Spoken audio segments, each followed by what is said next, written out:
Congratulations po sa ating mga kapulisan po. Diyan po sa PNP Pro 1 or Region 1 na nakakasakop po diyan po sa Ilocos Sur na kung saan mahigit 10 milyong halaga ng marijuana na samsam ng PNP at PDEA sa malawakan operasyon sa Ilocos Sur. Alam niyo po, napakahalaga po nito na kung saan yung halagang mahigit 10 milyon na marijuana ay napigilan, nahuli, at higit sa lahat, napanagot ang mga taong nasa likod ng pagpapatanim at pagpapakalat ng mga illegal na droga pong ito. Kaya po ating mga kababayan, salamat sa inyong suporta at salamat din sa pamumuno po ng ating magiting at mahusay na Acting Chief PNP, Police Lieutenant General Jose Melencio Naratatis, dahil sa kanyang gabay at sa kanyang dedikasyon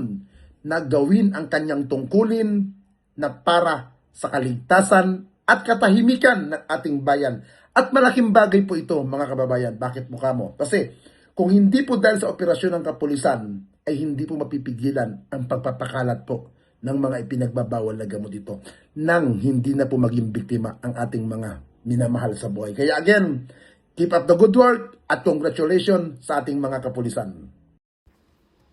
Matagumpay na isinagawa ng Philippine National Police, PNP, kasama ang Philippine Drug Enforcement Agency, PDEA, na malawakan marijuana eradication operation sa Ilocos Sur na nagtala ng 53,400 fully grown marijuana plant na may kabuuan halaga na higit 10 million peso. Ang operasyon na isinagawa mula 6:50 AM ng December 9 hanggang 10:40 PM ng December 10 ay nagtukoy ng 13 marijuana plantation na may sukat mula 100 hanggang 3,000 square meter.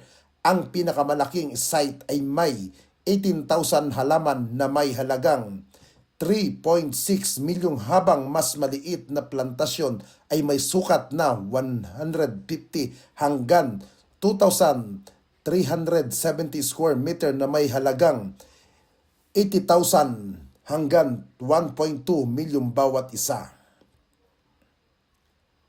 Ibinanggit ni Acting Chief PNP Police Lieutenant General Jose Melencio C. Naratatis Jr.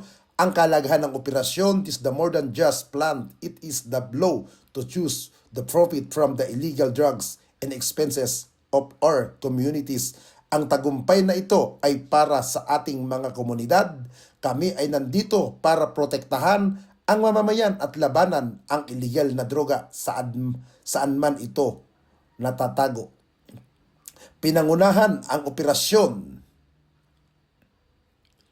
ng Drug Enforcement Unit ng Ilocos Sur Police Provincial Office na isinuportahan ng PDEA Pro 1, INAPO Pro 1 SPO at ng ISIDMU Kihamat members. Matapos ang pagtuklas, lahat ng marijuana plants ay may inventory na dokumento na sinusunog sa lugar mismo at ang illegal samples ay isinumiti sa Camp Crame Laboratory Office para sa karagdagan pagsusuri. Dagdag ni Acting Chief PNP Lieutenant Jose Melencio Naratatis Jr., this part of the continuous committee under the PNP Focus Agenda Combat Illegal Drugs while ensuring safety. Mabilis at tapat mararamdaman ito to our citizen. Pinagtibay ng PNP ang pangako nitong susuportahan ang hidikain ni Pangulong Ferdinand Romualdez Marcos Jr.